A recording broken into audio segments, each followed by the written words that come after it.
저는 그건 있어요. 약간 마리나키스 팬들을 주고 싶은 건 저는 포스테코글로 말하는 거 보면 진짜 죽이고 싶었을 것 같아요. 그러니까 이게 말하는 게 미친놈인 게 저는 그런 인물은 없다고 봐요. 저는 지금 노팅엄의 군주제에 가까워 보여요. 진짜로. 독재자 새끼 같아요. 맞아요. 41반에 자를 정도면 독재자예요. 솔직히 그러니까 어떻게 진짜. 보면은. 안녕하세요. 전 유튜브 이제 첼시 쪽으로 하고 있는 첼리로키라고 하고요. 이제 다양한 유튜브를 하려고 했으나 첼시 팬이라는 한계에 부딪혀서 사람들이 곱게 봐주지 않는 이유로 호그를 열고 이제 다양한 프로젝트를 이제 리빙님과 함께 할 것 같습니다. 안녕하세요. 저는 리버풀 유튜브 운영하고 있는 리빅이라고 합니다. 감사합니다. 와, 우리가 이렇게 하니까 뭔가 진짜 공방 같아. 솔직히 저는. 쿠팡 플레이 취업해야 됩니다. 이 퀄리티가 거의. 예. 저희가 사실 지금 스튜디오가 없잖아요. 그죠? 없죠. 그래서 주변에 저희 구독자분들 이렇게 뭐 물어보기도 하고 아니면은 뭐 여기저기 우리가 수소문해서 하고 있는데 이번에 온 데가 너무 퀄리티가 높아요. 솔직히. 실제로 프로분들이 쓰시는 거니까. 네, 아마 이거 보시는 시청자분들 보면은 야 너네가 뭔데 이런 스튜디오를 써. 저는 어떤 사람이 불법 주식 방송 같다고 했거든요. 제 방송 뒤에 네. 요란하긴 해. 네. 그 정도 방송을 하다가 지금 이 밝은 화면, 그러니까 음지에서 양지로 올라온 느낌이 들 만큼 이 스튜디오가 말이 안 돼요. 우리 보통 어둡잖아요. 그쵸. 근데 밝아요. 그러니까요. 눈이 아파. 그래서 우리의 피부 이 트러블도 다 보일 것 같아요. 저기서 바로 갔습니다. 예. 비비 발라야 돼. 저희가 그렇게 스튜디오에서 촬영하게 됐고요. 다음번엔 또 어떤 곳에서 할지 몰라요, 솔직히. 지하철? 합정역 저기 뭐. 이거 지금 뭐 디지털 미디어 시티역 이런 데 좋아요? 네, 저도 좋아요. 그래서 아무튼 첫 번째 주제는 첼시가 막타를 친 포스테코글루의 경질 관련돼서. 한국 그 운동회 같은 거 하면 박 터트리기 아세요? 아세요?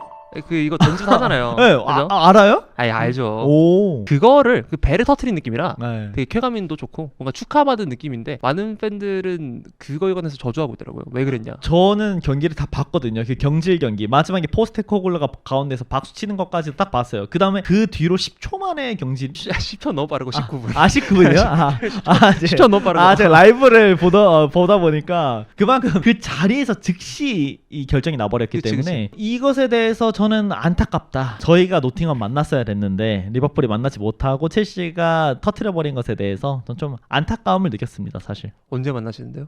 모르겠어요. 네, 저희가 좀 힘들어가지고 한번 만났으면 했는데 그래서 좀 얘기를 시작해볼까요? 그죠. 일단 포스테코글루가 경질당한 게 지금 프리미어리그 역대 최초로 40일 안팎 39일인가 38일인가 될 거예요. 우리가 테나우 경질당했을 때도 진짜 많이 놀랐는데 이게 공식 석상 일로 따졌을 때는 150일 정도가 스테이크 쌓여가지고 맞아요. 30일 정도의 경질은 아니거든요. 그 정도는 절대 아닌데 단위수가 이렇게 아예 좁혀져 버리니까. 근데 이 시기에 보통 잘리는 감독들은 전임 감독들 쭉 왔던 사람이 그렇게 잘리면 모르겠는데 신인 감독이 잘려버리니까. 제가 축구 본 이래로 가장 빠르긴 해요. 제 두 눈으로 프리미어리그 본 그래도 한 15년 가까이 됐는데 전 경질은 아니고 감독이 바뀐 게 빠른 사례가 피오렌티나에 젠나로 가투소가 원래 갔었다가 보내지나고 개 싸워가지고 내가 못하겠다 바로 나왔거든요. 그런 건 봤는데 그건 자의가 있잖아요. 이건 타의란 말이에요. 사실 누누산투 경질도 엄청 빨랐던 거잖아요. 맞아요. 근데 포스테코글루는 이 정도로 빠르게 잘릴 거라고 생각한 사람 없었을 거고. 맞아요. 그리고 아모림하고 원래 유로파 결승전 같이 했었잖아요. 그 포스테코글루가 선임된다고 소식을 들었을 때 아모림보다 빨리 잘릴 거라고 생각했던 사람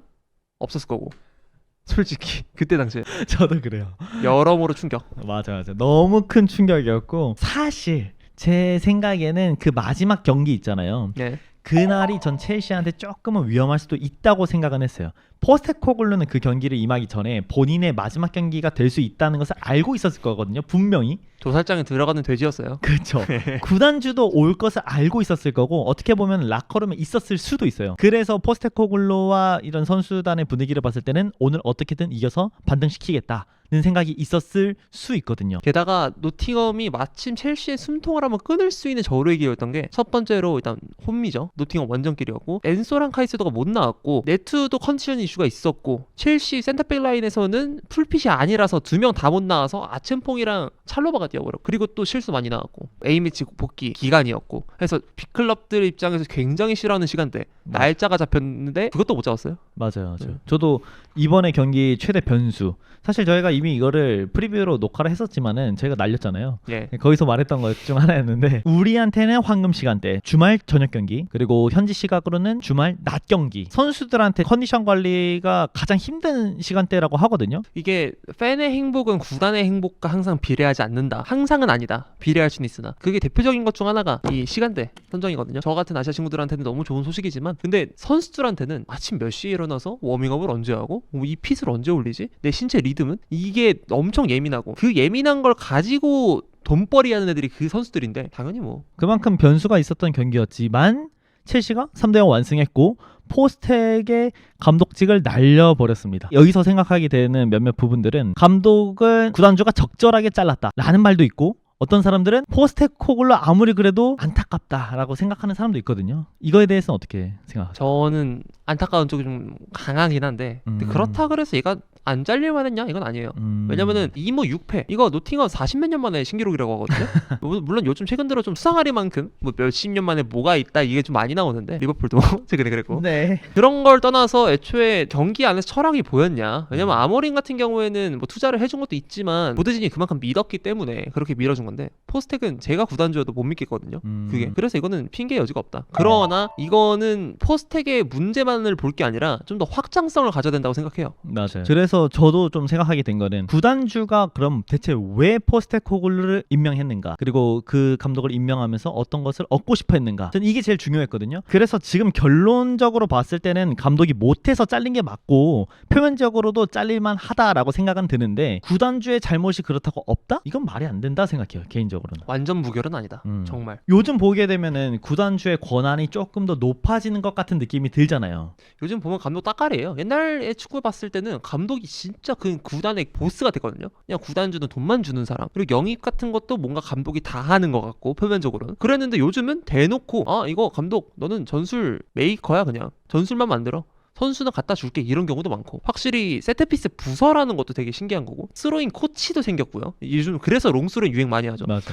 그래서 감독의 입지가 점차적으로 줄어들고 있고 누군가는 이에 반항하고 있고 누군가는 이에 순응하고 있는데 이 대표적인 사례, 극단적인 사례 중 하나가 마리나키스의 노팅엄 같고 그쵸? 그래서 지금 저도 구단주의 힘이 강해지는 게 긍정적으로 이어지고 있는지 이게 아니면 부정적인지 사실 양면이 다 있잖아요. 어떻게 보면은 특히나 지금 첼시를 응원하시니까 첼시는 로만 시절에 로만의 힘이 진짜 절대적이었기 때문에 감독도 수없이 잘렸고 슈퍼스타도 쉽게 데려올 수 있었던 것도 있었잖아요. 감독이 데려오고 싶지 않더라도 구단주가 원해?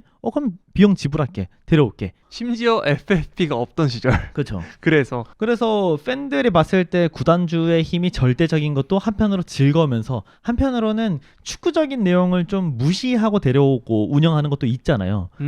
제가 생각하기에는 첼시가 구단주와 관련된 얘기를 가장 하기 쉬운 팀이라고 생각을 해요. 우선 첫 번째로 셰프첸코 전술하고 당시에 안 맞았고 그래서 무리뉴의 팀이 실제로 조금 부진하는 것도 있었으나 셰프첸코를 쓰라는 압박도 분명히 있었다는 얘기도 있었고 결과적으로 무리뉴가 또 그 셰프첸코 영입되고 나서 1년 좀 지난 다음에 잘렸거든요. 이런 거 보면은 로만의 힘 역시나 너무 세다고 생각할 수 있고 사실 이거보다는 안첼로티가 겪었던 그 압박감이 되게 컸거든요. 그때 당시에 보면은 안첼로티가 리그에서 초반에 10경기에서 무패 행진 달리고 쫙 가고 있는데 그때 볼튼한테 한번 미끄러졌다 그랬을 거예요. 근데 그때 그 한 번 약간 삐끗했다고 순위가 그렇게 바뀌지는 않았는데 물론 짜증날 수도 있겠지만 사무실로 불러가지고 꼽을 주고 라커룸 들어가서 러시아어로 욕하고 그리고 코치도 보면은 지 맘대로 바꿨어요. 로만 맘대로 바꿨어요. 그러니까 원래는 스카우터 부서에 있던 사람을 갑자기 수석 코치로 넣어. 심지어 원래 있던 수석 코치가 얼마나 귀했냐면 이게 언어 소통 중요하잖아요. 누군가는 스페인어를 하고 누군가는 이탈리아어를 합니다. 근데 그 물론 만국 공통어 영어가 있지만 영어 못하는 선수 있어요. 누네스도 영어 못했잖아요. 맞아. 그런 애들이 있는데 근데 그 언어가 다양하게 되는 그 수석 코치가 필요했단 말이에요. 그 사단에. 근데 그 사람이 완전 독단적으로 잘렸습니다. 감독이 동의 없이. 그런 식으로 해서 구단의 독불장군 같은 이미지가 돼버렸던 게 로만이었고 당시에도 좋은 성적을 냈었지만 많은 비판을 받았던 게 이제 로만이었는데 근데 로만만큼 성과가 나오면 사실 찬양해요. 맞아. 지금도 로만 그리워하시는 분들 많아요. 올드팬 중에. 그래서 저도 로만 관련해서 조금 더 말씀드리면 로만이야말로 구단주의 힘이 강력해서 좋았던 점과 나빴던 점이 공존하는 대표적인 예시라고 보거든요. 항상 좋은 결과만 있을 수는 없으니까 그래도 올해 부임하면서 성과도 내고 그리고 안 좋은 장면도 있는 이런 데이터적으로 봤을 때는 첼시가 가장 이런 사례에 얘기할 수 있는 게 많은 것 같아요. 노팅엄 포레스트 구단주는 절대적인 힘을 갖고 있잖아요. 그래서 이 누누 감독이 잘리는 과정에서도 우리가 그거를 보면서 적절하게 잘렸다 이게 아니라 구단주가 좀 과한 거 아니냐 라는 얘기를 했잖아요. 그래서 그 당시에 누누 감독을 바라보는 시선은 어땠어요? 사실 초반에는 본인의 주제 파악이 좀 안 됐다 이 생각도 했었어요. 누누 감독이? 초반에. 오. 왜냐면 보통 그래도 합의하고 하거든요. 그런 거 독단적으로 안 한다는 사례도 있겠지만 저는 일단 합의한다는 쪽을 믿고 있었고, 이 합의가 뭐냐면 구단에서 선수를 갖다 줘. 그건 너네가 이제 알아서 써.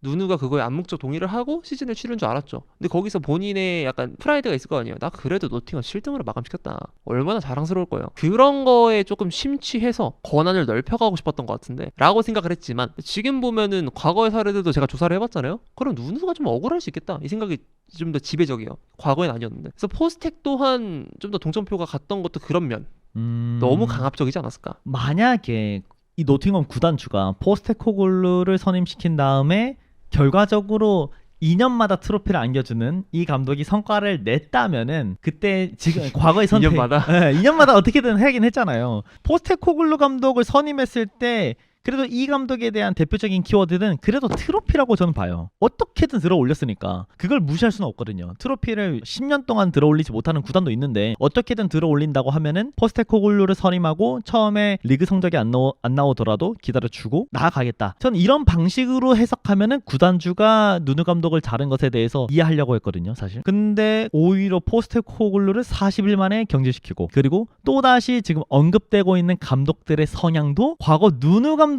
스타일과 비슷한 성향으로 가고 있거든요. 션다이치. 션다이치. 사실 마르코 실바도 좀 어느 정도 비슷하다고 봐요. 좀 보수적인 운영에서. 네, 보수적인 운영을 하니까. 그래서 지금 구단주가 생각하는 게 저는 어떤 건지 잘 모르겠어요. 저는 이번에 행동은 구단주의 힘이 너무나도 강력하면은 어떻게 구단을 단기간에 망칠 수 있는가를 보여준 대표적인 예시라고 저는 보거든요. 개인적으로는. 저는 감히 이번 마리나키스를 두고 이런 말을 할 수 있을 것 같은데, 그냥 감 뒤진 로만. 진짜 이거 나갈 수 있나? 괜찮아요. 왜냐면은 감디로. 그러니까 로마는 감이 있었어요. 네. 그러니 그게 말을 하는 거죠. 맞아, 왜냐면 그분은 빌라스버스 갑자기 동생이 잘라놓고 디마테오 선임을 하더니 챔스 우승 시켰고, 그 디마테오를 다음 시즌에 초반에 또 자르더니 유로파 우승을 베니테스랑 했고, 그리고 뭐 무리뉴랑 다시 잘 얘기를 해서 선임을 해서 또 빛을 봤다가 무리뉴가 안 좋게 되니까 콘테를 데려오고 또 리그 우승 시키고, 제일 대표적인 건 또 이제 램파드 자를 때 본인이 마음이 진짜 아팠다고 하거든요. 맞아요. 아끼던 사람이니까. 근데 그 사람을 어떻게든 잘라내고 일단 그래도 티가 돼야 돼, 성적 내려면. 그래서 자르고 투회를 세우니까 챔스 우승. 그런 것들 보면은 감은 너무 좋았는데, 노팅엄의 이 마리나키스?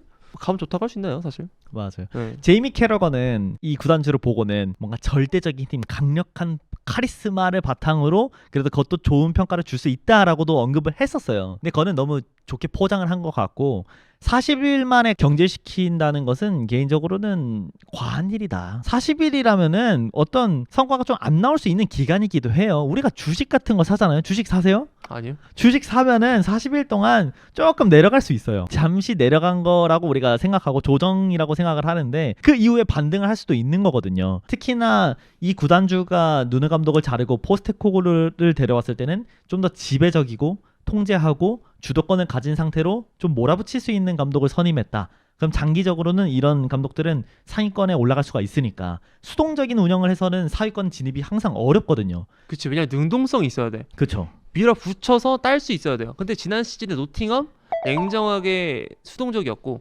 그리고 맞이했던 득점 찬스들 이게 다 크리스 우드의 각성 덕분에 많이 들어갔던 거지. 엘랑가의 각성도 있었고. 저는 그 팀의 축구가 물론 되게 샤머니즘처럼 미신처럼 잘 먹혀서 신기하긴 했는데, 근데 결과적으로는 역시나 DTD가 됐죠. 그렇죠. 네. 주도권을 갖지 못하는 축구는 결국 떨어지기 마련이다라는 게 이 축구계에서 어느 정도 나오는 얘기들이거든요. 그래서 상위권 팀들을 보게 되면 항상 주도권을 가지고 상대를 공략할 수 있는 팀들. 근데 먼저 내려앉고 수동적으로 이것에 대해서 반응하는 팀들은 상위권 레벨에서는 통하지 않는다라고 얘기를 많이 하게 되는데, 저는 그런 의미로 포스테코글루를 선임한 건 좋았지만 지금 대체 감독으로 나오는 성향들은 또다시 누누 감독으로 돌아가고 있어요. 그러면은 본인이 포스테코글루를 데려온 그 선임한 이유가 감정적이었다는 걸로 기결된다고 저는 보거든요. 2달 동안 컨셉이 2번 바뀌어요. 그쵸. 이딴 팀이 어디 있어요? 극단적인 스타일로. 네. 이게 지금 누누 감독 시스템에서 적응했던 애들이 갑자기 이거 프리시즌도 없이 9월달 A매치에 아스날을 상대로 원정을 갔는데 공격적이게 하래요. 그렇죠. 3대0 개털리지. 그리고 나서 시즌 치러보니까 2무 6패. 또 잘려. 우리 이제 좀 적응하려고 하는데 실제로 두각이 좀 드러나고 있긴 했어요. 노팅엄. 맞아요. 물론 첼시가 상태가 안 좋았다고 하지만 잘랐어. 그럼 다시 또 누누가 하던 거 하래. 물론 또 누누 감독이랑 마르코 실바나 누누 감독이랑 션다이치랑 완벽하게 똑같진 않겠죠.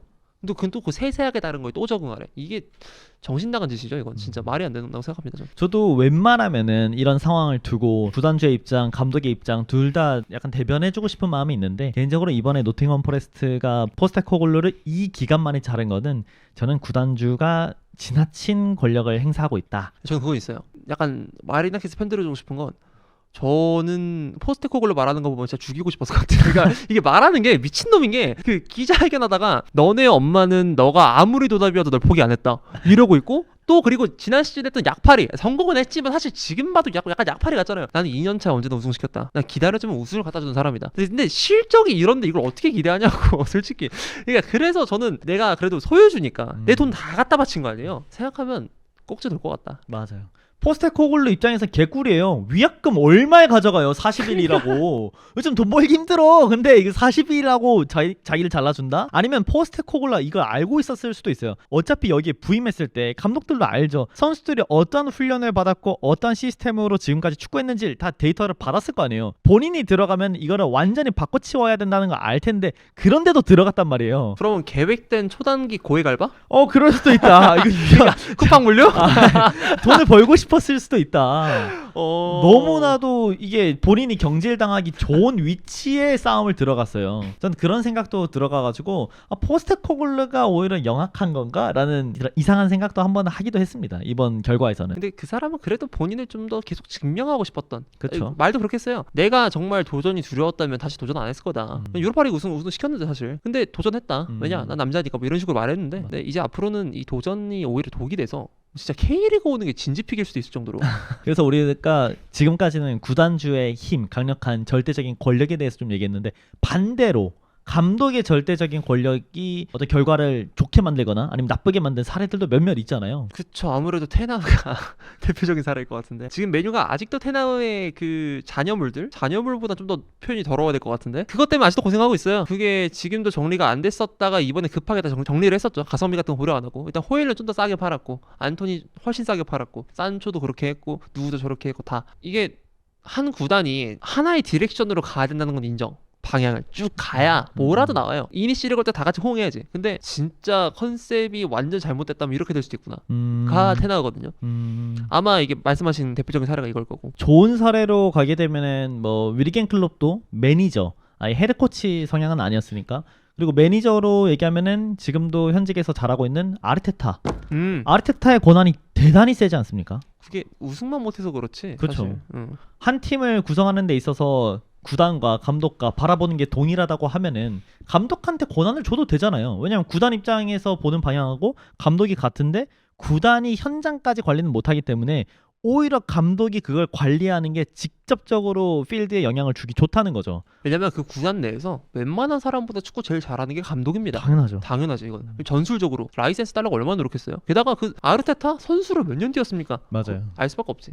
그거는 보통 그래서 감독이 옛날부터 계속 그렇게 권력을 쥐어왔던 이유가 되는 거고. 그래서 예전부터 성장해왔던 선수들 그리고 그 선수들이 성장해서 감독이 된 케이스 몇몇 보면은 권한을 강하게 갖고 싶어하는 성향들이 있어요. 실제로 그렇게 해서 결과를 잘 내는 감독도 있고 하지만 또 이렇게 너무 높은 권력을 갖다 보니까 조금 안 좋은 방향으로 마지막에 좀 귀결되고 있었던 게 사실 위르겐 클롭도 그쪽에 가깝다고 저는 봐요. 나쁘게만 볼 수는 없는데 권한이 약간은 더 이제 안 좋은 쪽으로 갔다. 저는 그게 오히려 그 위르긴 클럽의 번아웃 기폭제였다 생각하거든요. 통제를 못 당하면 사람이 불안해집니다. 이게 약간 맹금류처럼 리더가 항상 그렇죠. 그래서 위르긴 클럽도 내려놨던 거고. 그래서 매니저 감독이 매니저로서 전체 모든 부서의 힘을 골고루 갖고 있는 게 좋은지 나쁜지는 저도 쉽게 결단을 내리지는 못하겠는데 최근의 추세는 매니저보다는 헤드 코치로 바뀌고 있잖아요. 첼시가 그걸로 지금 되게 잘하고 있죠. 그렇죠. 그러니까 세트피스 코치를 데려와서 쿠에바로 프리미어리그에서 지금 두 번째로 골이 많을 겁니다. 세트피스를 7개 만들었었고 아스날이 9개 이렇게 해서 2등이고 그리고 뭐 또 영입 부서에서도 사실 누군가를 욕하는 사람도 있긴 하지만 전 타율 좋은 편이라고 생각해요. 감독이 혼자서 처리하기에는 업무량이 너무 많아지고 등등등등 이런 식으로 또 전문 코치의 중요성들이 많이 드러나는 부분들이 첼시 안에서도 많이 일어나고 있고 리버풀에서도 사실 그렇죠. 에드워즈가 스카우팅해서 데려오는 게 좀 더 합리적이잖아요. 그런 그렇죠. 것들도. 그래서 아르네 슬롯도 헤드 코치로 있고 요즘은 프리미어리그도 대부분 헤드 코치로 봐야 돼요. 이제는 완전히 매니저로 해서 권한을 높게 가져가는 팀들은 뭐 맨시티라든가 우선은 아르테타도 아스날에서는 절대적인 존재라서 그 정도의 성과 그 정도의 절대적인 지지를 받지 않으면 대부분이 헤드 코치로 가고 있고 저는 영원한 헤드 코치는 없다고 봐요. 영원한 헤드 코치는 없다. 왜냐면 횟수가 오래되고 성적이 그래도 우측 상향이잖아요. 그러면 무슨 말을 해도 영향력이 커져요. 그쵸. 눈치 보게 돼. 이거 어쩔 수가 없으니까 공식적으로는 당연히 뭐 권한이 이렇게 돼 있다라고 구분은 짓겠지만 이게 침범이 안 될까요? 나 같아도 내가 신입사원으로 취직했는데 페카르돌레가 한마디 한다? 기 죽습니다. 쫄죠.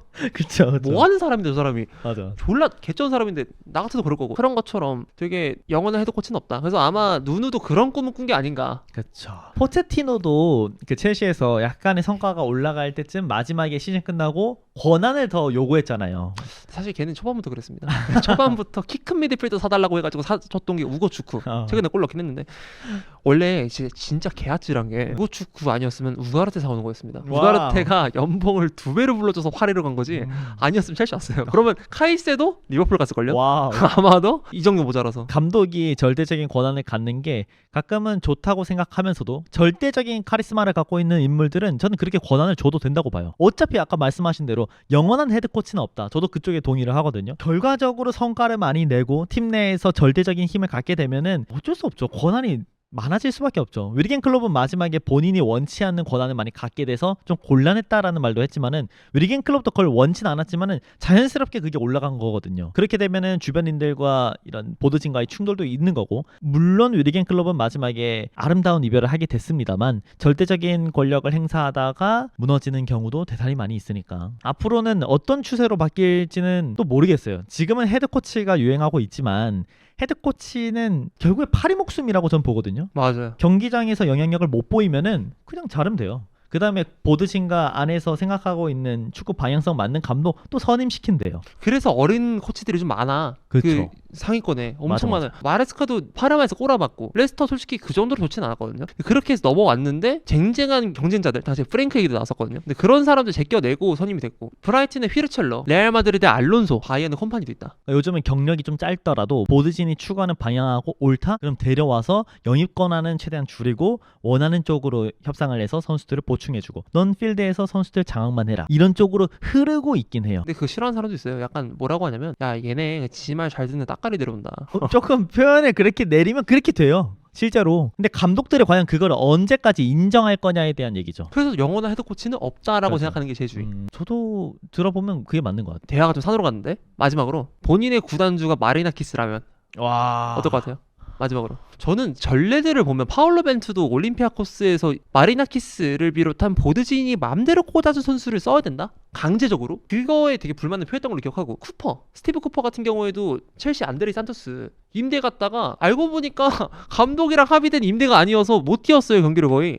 그런 것도 있고 그리고 또 최근에도 이제 노누 산토 감독이 선수 등록 안 시켰다 이런 반항도 많이 했잖아요. 저는 완강한 반대. 성과가 뛰어나긴 해. 2017년부터 노팅엄에 부임해서 끌어올린 사람 맞아요. 공 너무 많죠. 맞아. 근데 지금 보면 실도 너무 많다. 그렇죠. 사실 절대적인 권력을 갖고 싶어 하는 게 저는 무지하다고 생각을 해요.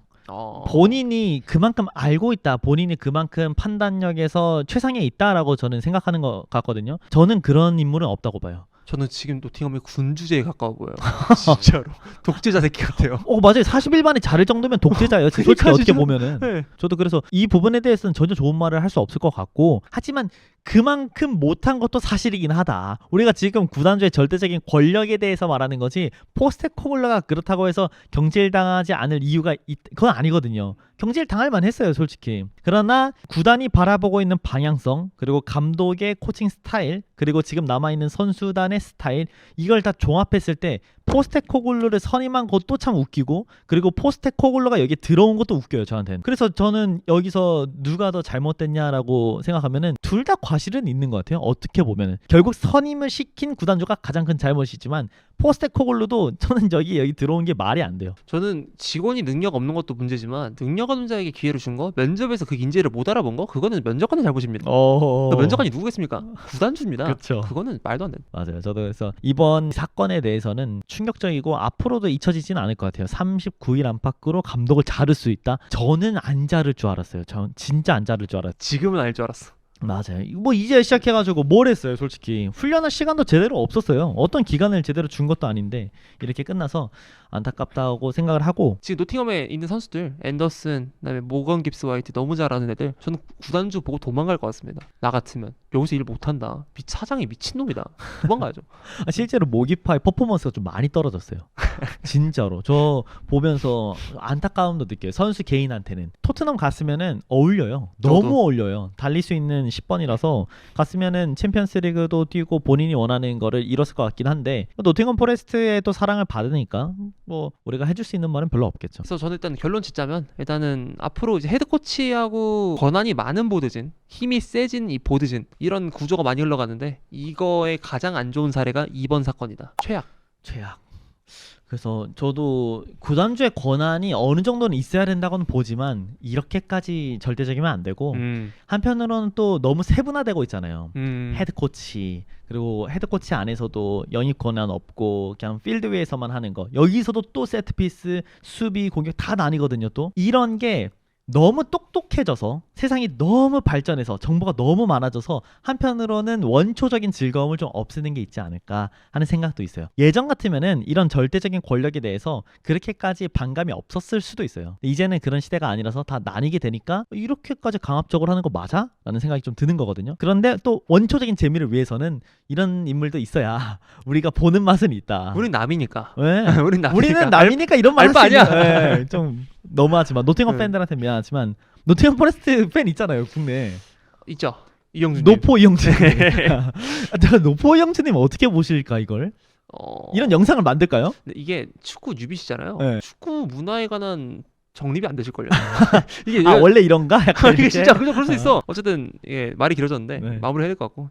저희가 좀 산으로 가긴 하는데 네. 앞으로도 이런 주제와 관련해서 이런 정보들과 관련해서 그냥 읽는 게 아니라 그 안에서 해석하고 싶은 내용들을 저희끼리 많이 나눠보려고 하니까요. 좋은 주제 있으면은 또 저희한테 말씀해 주시면은 이렇게 멋진 곳에서는 또 못할 수 있지만 재밌게 한번 촬영해 보도록 하겠습니다. 둘이 말이 너무 많아서 우리 말이 너무 많아. 산으로 가. 그래서 정리를 계속 해야 돼 중간마다.